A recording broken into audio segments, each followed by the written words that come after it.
Hey, I'm David Sprague, and welcome to RealStrategic.tv. We have an amazing episode for you because it's very difficult to get a hold of. We got him here for a short amount of time. He's the chief editor of Website Magazine. Peter, welcome. Thanks, David. Appreciate it. And what we want to do is talk about, first of all, a little bit about Website Magazine, because it is literally my go-to for some of the best topics, some of the best information, and really the trends that are going on right now when it comes to marketing website, SEO, social, affiliate information. So can you give everybody that might not be as familiar with their magazine as I am, just a little bit about your magazine and kind of how I got started and what your main focus is to help us marketers and us small business owners and big business owners take our website to the next level? Sure. So Website Magazine's been around since 2005. I have a readership of about 145,000 right now. We cover a wide range of topics: social media, search engine optimization, advertising of all sorts, display, performance-based, search-based, and design, development. Run the whole gamut. And our niche, or what we try to accomplish, is to provide an educational resource that offers website professionals and digital media professionals access to our information about a holistic approach to web success. And what I mean by that is you have to understand a lot of different things to be really good at tech and good at marketing. So what we try to do is give our readers a real good overview of all these different topics, and we even provide some specifics in terms of techniques and tactics and things of that nature to help them be more successful. Well, you know, interesting you should say that, because it was, I think it was the last issue you had. I had actually done an extensive training, and a lot of people paid a lot of money to actually learn about that, and then I saw that you actually wrote on it, and I'm thinking, holy cow, I can't believe how insightful just one article is. And actually, you wrote that article. So, I mean, it is I literally look for your magazine every month, because there are some things that, you know, no matter, I don't care what type of marketer you are, you can't be an expert in all things. So you've got these great writers and these great insights, and I use your stats in my training all the time. So first of all, thank you for such a great magazine and your entire staff there for putting everything together. What I want to do is talk about and want to dive into those that are, you know, really focused on websites, but more importantly, kind of how the web has gotten smaller. Most people think, you know, the web out there, there's so much to do. There's videos, there's websites, there's SEO, there's social media. So could you start by just giving an idea of, you know, the website? Website Magazine, I know, has changed over the last year, and you've added a lot more great information, some great little corners. But how are you seeing the web change, and more importantly, how website marketing is changing, and what you think are the maybe top one or two things that people should be focusing on right now? Yeah. I think there's a shift, and it's a rather significant shift. As we become more familiar as business owners and marketers, as we become more familiar with our consumers, we start to understand that the relationship is changing and that dynamic is changing, and what consumers are after, and increasingly what businesses recognize about that and are doing about it, is building a community.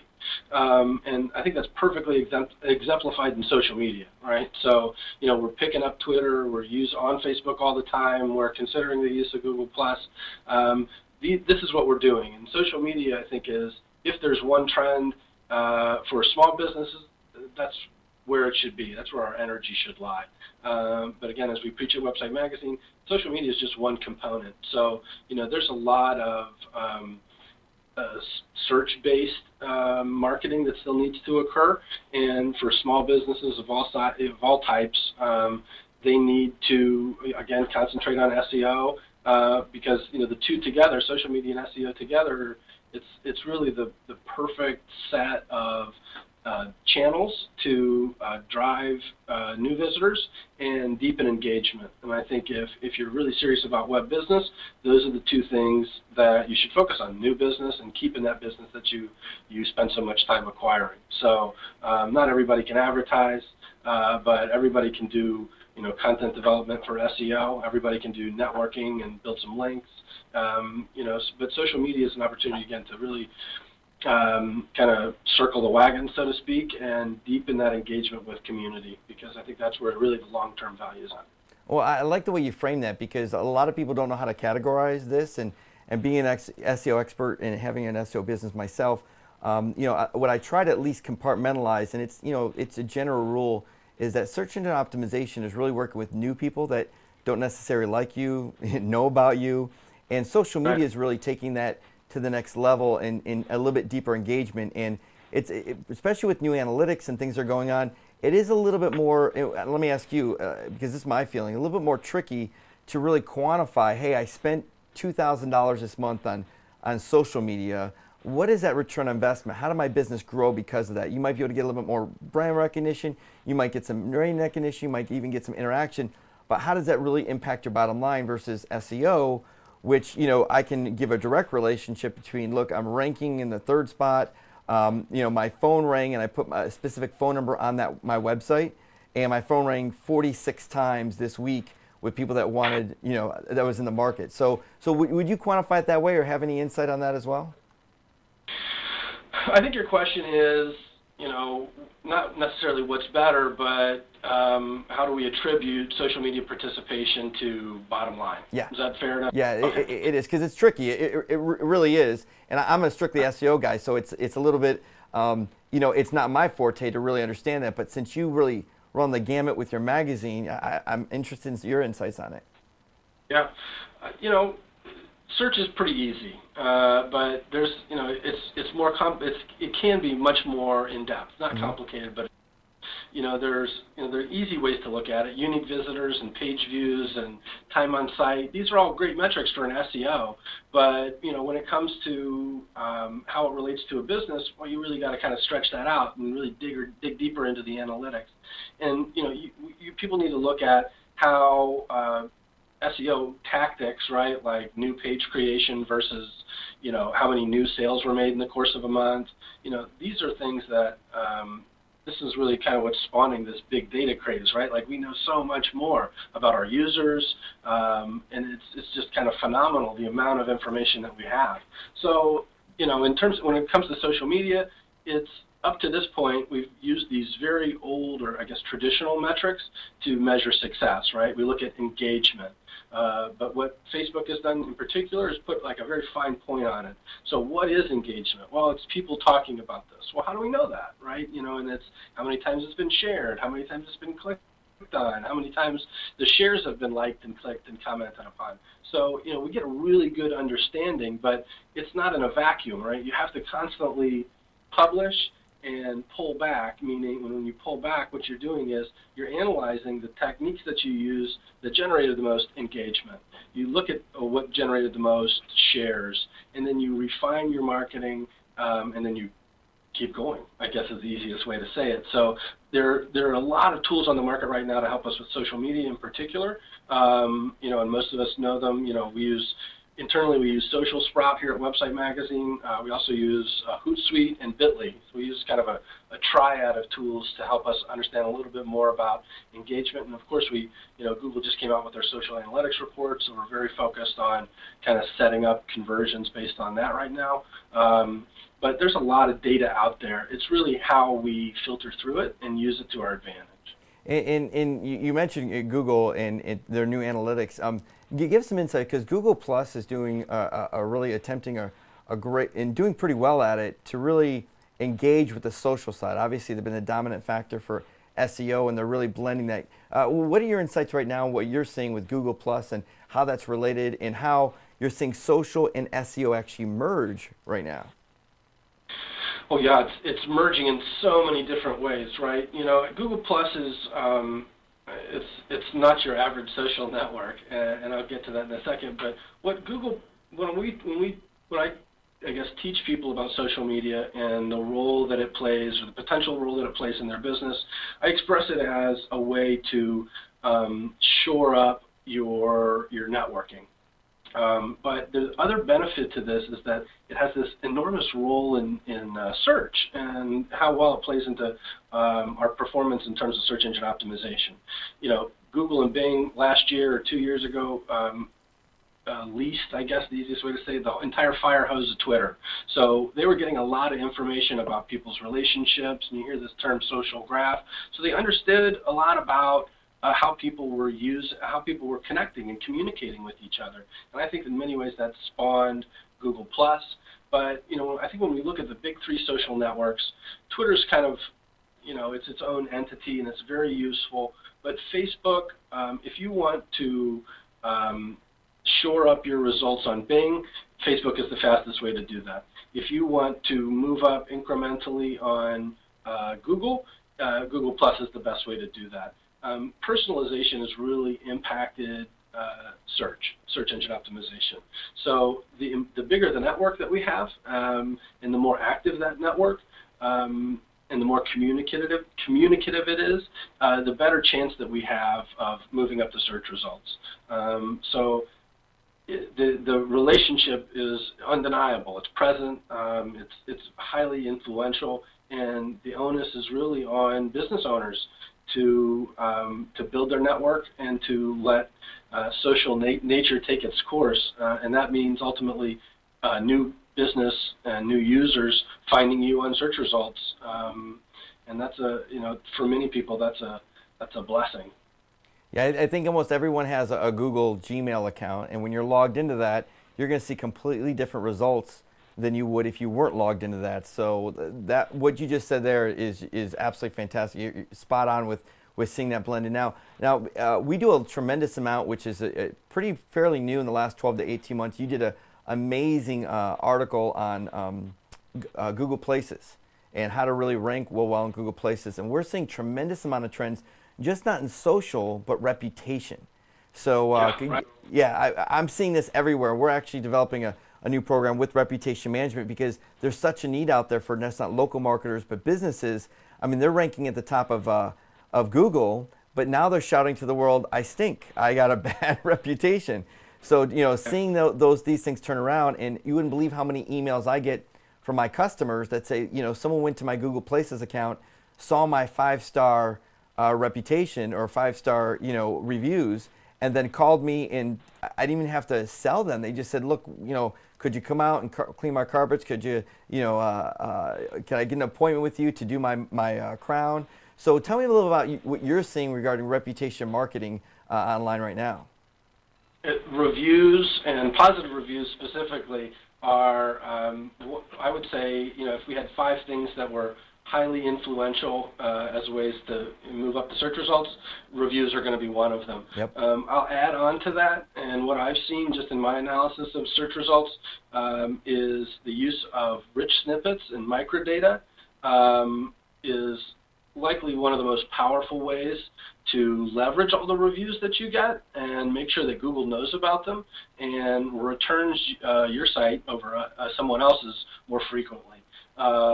Reviews have to be present. Small businesses, those that have kind of more smaller but more active networks, are those that can get reviews faster, are those that can typically get better reviews because they're smaller and they can communicate back and forth with the person and the audience that they have. It's reviews, and it is very, very powerful. But reviews, there's a lot of technology behind it. Mm-hmm. Small businesses, in my experience, have struggled with it, so they use services like Bazaar Voice or Power Reviews or one of the many others, unless they're really sophisticated, and then they can aggregate them on their own, and they can append all this additional data, the rich snippets and so forth. And that's not just for reviews; that's for events and people and products and everything else. You use microdata, you're going to be you're going to see some measurable success.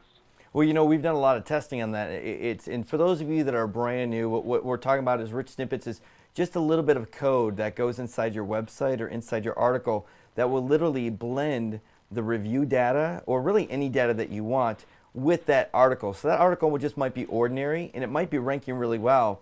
But if you've got a 5-star review or 5-star reputation online in Google Places, you can actually blend that together. So all the other results are just going to look like a tax audit, but yours is going to have 5 stars next to it. And we've literally added that, and we've had other companies add that, and they've literally seen a 20 to 30% jump in actually their traffic, because when the eyes are going through that front page, they look at that 5-star and they'll click on that, even if it's number 5, 6, or 7. So that's some great insights, Peter. That's right. Well, and you know, it goes further, right? You know, I mean, and I get a lot of heat for saying things like this, but I'm a believer that search engines, at least to a degree, and in some specific instances, and I don't know what they are because it's a black box, but I believe that in part they follow clickstream data, and that means when a user lands on the search results after a query and they click through, Google and Bing and in some instances Yahoo can follow a user and see how long they spent on that website, right? So they know that if a site is returned with reviews, that it's 10%, you know, they spend 10% higher amount of time on that site than a site that they wouldn't. So Google really wants webmasters to use these tools because they know that it increases interaction on their own web property, and the more interaction they get, the more opportunity they have to show ads, and that's how they profit. They don't produce a search engine because they have good hearts. I'm sure they do. They're in it to make the money, and that's what we're all in it for, right? You know, I mean, it's good to feed your family, and it's good to, you know, work half days sometimes. So, but you know, you have. So, it's you know, they give you these tools because they are confident that it provides a better experience, and it provides a better experience for everybody. It provides a better experience for the website owner because they get more traffic and better interaction. It provides a better experience for the user who understands a little bit more about the website that they're going to and the business that they're going to without going there. And it provides a better experience for Google because there's more time spent on that property. And that really leads us back to social, which Google Plus is a marvelous way. You know, it's also the authorship. If you're a blogger and you're not using authorship, the authorship markup, you're literally missing out on a fair amount of traffic. Yep. It's something that everybody uses, but those that do use it see a fair amount of traffic as a result of that. Oh, you won't get in trouble for that one. You can say a truckload of traffic, because with that little, because all things being equal, people buy from people, and all things being unequal, people buy from people. I want to give credit to that quote, but I don't have it on me. I can't even think. Book Yourself Solid, got it from that book. So, so you know, with almost a faceless web, when you're doing authorship, you know, you've got that nice picture of yourself next to that article. It just connects, and so you're going to get a lot more traffic by using rich snippets, both in the authorship, but also your 5-star rating. And I also want to mention, which I thought was brilliant that you brought up, is you know, behind the scenes, this analysis that these companies are doing.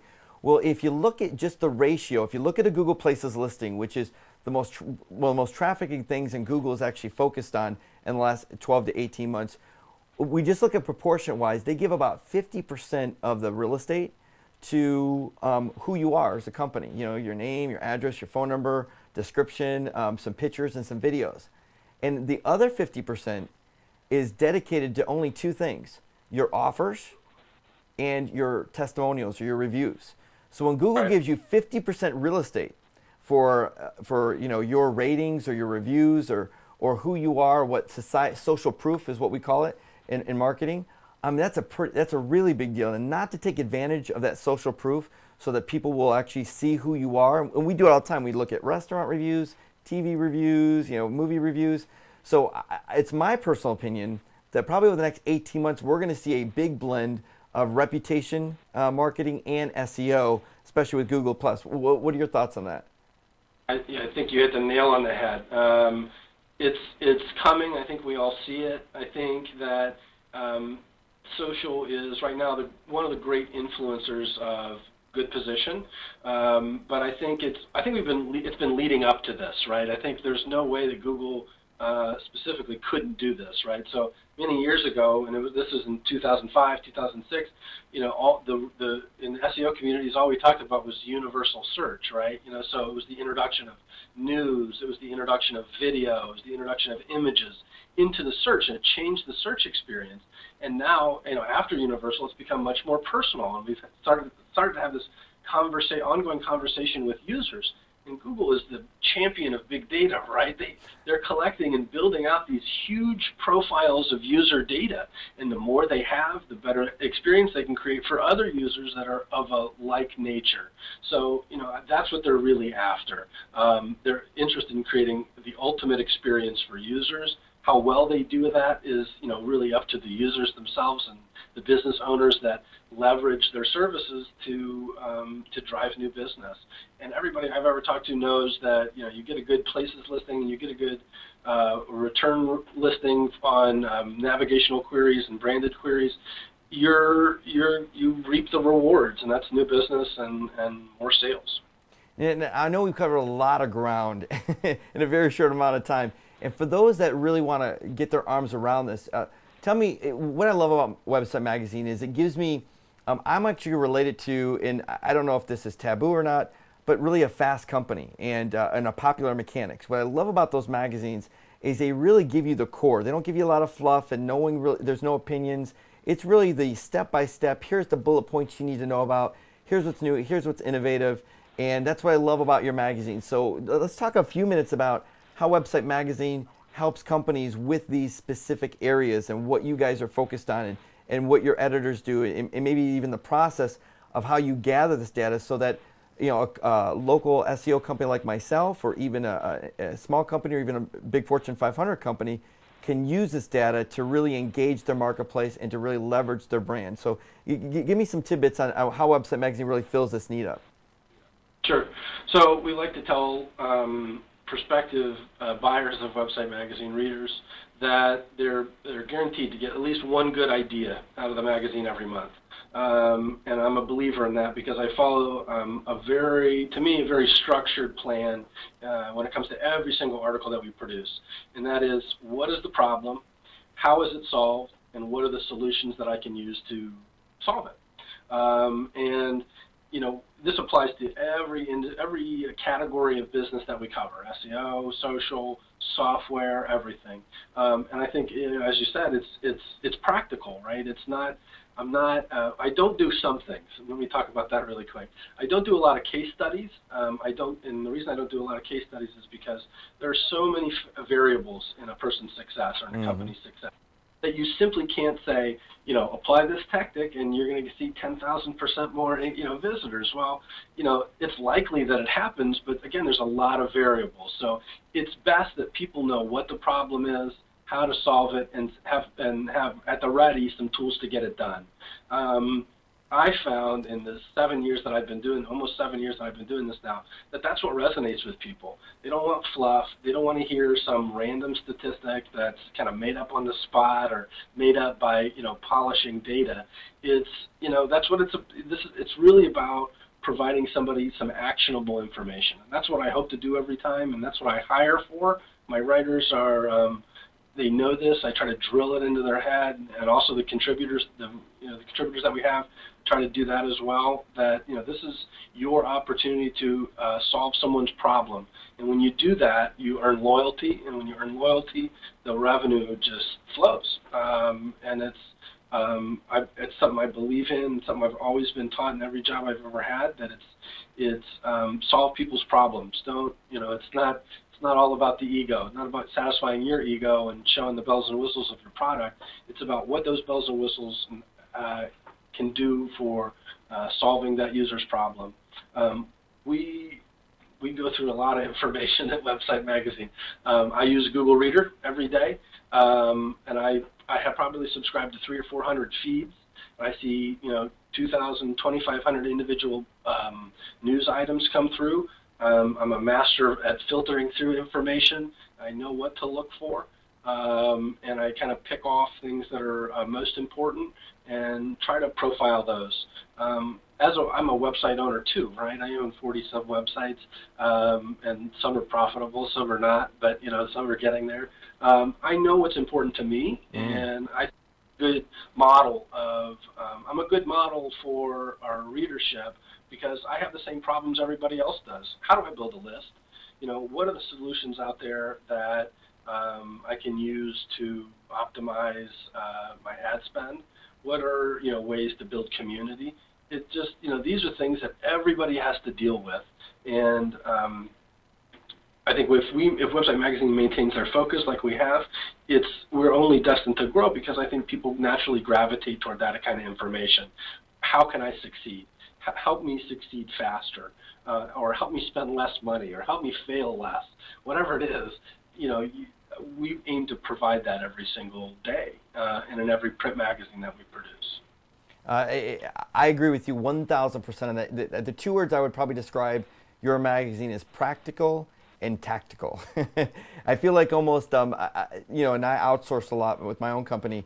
If I had an administrator that would literally go out and say, look, what I want you to do is just 40 hours a week, 160 hours a month, comb the web for the best data, articulate it, put it to me in these nice little snippets that are problem solution oriented. What's the problem? How do you solve the problem? So that I can not only get it for my own company, but also our clients. And because we have two types of clients, we have actually businesses that we do their marketing for and SEO for, but I also teach over 1,500 local marketers around the world. So I have to be up on the latest information, and they don't know it, but you're kind of the secret behind my success. They're like, how do you get all this knowledge? And I'm thinking, my website magazine's sitting right on the side of my table right there. So brilliant stuff. So what I want to do is, I know you're creating a fantastic offer for everyone that's joined us on this segment.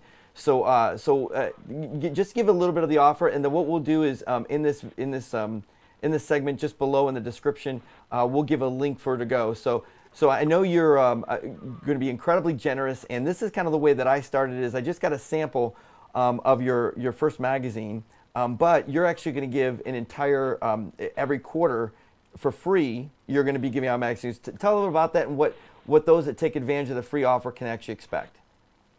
Well, they can expect a lot of information. They're going to expect at least one great idea in that issue that I believe will change how well they do on the web. So we have two types of publications. We have our quarterly publication, and that covers a lot of information. And we've discussed a lot of it today: search engine optimization, social media. You'll discover some interesting software. You'll get up to date on a lot of the most important news that we think is instrumental in digital media professional success, and and a lot more. And there's of course encounter some great advertisers too, which really it's an advertising supported publication. So these are some of the best companies in the world that are, I think, worthy of everybody's attention. I use most of them just because I'm a believer in them. And then our professional level subscription, which is also an option, is just more of the same. It's more great stuff. So we've got 145,000 believers, and we'll always welcome more. Well, here's what I want to suggest, everybody. If 100%, if you're watching this right now, what I want you to do is I want you to click on the link, and I want you to subscribe right now, so that every quarter you can get Website Magazine just like I do and 140 other thousand do.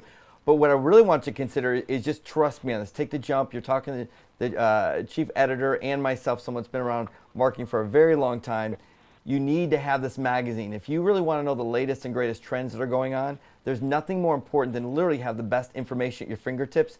And with a world, and agree with me, Peter, on this, that is consistently changing all the time in internet marketing, website marketing, I and you both need very good resources to make sure that we're up to date and we're not going left when everybody else is going right in finding success. So I want to thank you so much, Peter, for taking the time and to really give content away. I mean, four segments or one every single quarter. I mean, I always say this a lot. One idea could literally change an entire business. I mean, if one idea got you, instead of 100 to 200, and you're automatically getting 10, 15, 20 phone calls every single month for your products and services, that could literally double that. So if you're getting Website Magazine every single month, that's just going to be one great idea after another and after another. And I believe those that have subscribed to your pro, is there other resources involved that they can get a hold of too? Let's say someone wants to go deeper and go, wow, I love this idea. You have contributors and people inside or extra data that your pro subscribers get? You bet. So if I just finished my second book, and last year I write a book a year. It's sort of my personal goal. So last year I produced a book called Web 360, and this year I the book called Affiliate 360, The Fundamentals of Performance Marketing. If you subscribe in the next couple months here, that book is free with every professional level subscription. So it's, and in that we cover, some real practical tactics on how to do better at performance marketing, known as affiliate marketing. And we talk about software, we talk about individual tactics like email and social and search and local in some instances, and kind of delve into the essentials of design for these type of sites. And it's free, so I think it's a really good book, and it's coming out very soon, and it's available now with every professional level subscription. Fantastic. Now, affiliate marketing, those of you who are brand new, this is a gold mine. If you understand how to affiliate market, there is no doubt in my mind that anybody watching this segment can grow their business by not just 2 or 3%, I'm talking 20, 30% very easily if you understand how to leverage the tools, especially if you're in e-commerce or you sell your products online. Boy, affiliate marketing is just a gold mine, and it's a lot of data. So the fact that you're giving away a step-by-step information course that really mirrors your entire philosophy of problem solution, absolutely Yep. Brilliant. Yeah, it's a useful product, and affiliate marketing is something that's really it takes its hits. Is something that's kind of, it can be seen as shady, but it's not. This is about creating relationships and creating community, and having a community that trusts you enough to believe in your recommendations. That's what most super affiliates tell you, or will tell you if you're lucky enough, is the secret to their success. They are masters at building community, and they're masters at understanding how offers relate to individual people. And that's what the book's about, Affiliate 360. And it shows people a way to do that. But you're right, e-commerce. If you're a merchant on the web right now and you don't have an affiliate program, you're getting schooled, you're getting burned by every one of your competitors, because they likely do. And it's something that if you can give a percentage away, you're going to see that come back 100-fold. I wouldn't say 20 or 30%. If you're good at managing affiliates, you're going to see it come back 100-fold, and any investment that you make in it. Well, just as a stat, 'cause I'll give you mine, I give 50% away on some of my affiliate programs, and I have literally doubled my business in the last 12 months. And I know it sounds like a lot, but even 50% of the profits away is unbelievable what has come. So I'm an absolute believer in that, and it's a fantastic offer. So Peter, I want to thank you so much for taking the time today. And those of you that are that really want to take the next step and really have a great resource, please feel free to click on the description below.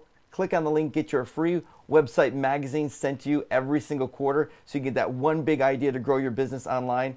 And strongly consider, and I want to endorse this 100%, that you sign up for all 12 months, and so that you can jump right in and start getting the best, and especially getting this fantastic book about affiliate marketing that every single business, at least if it doesn't specifically apply to you, there's some great ideas in affiliate marketing that probably could take your normal marketing to a whole nother level. So thank you so much, Peter. I appreciate your time today. Thank you, Dave. It's been a pleasure. All right, everybody, take care, and thanks for watching Real Strategic TV. Bye-bye.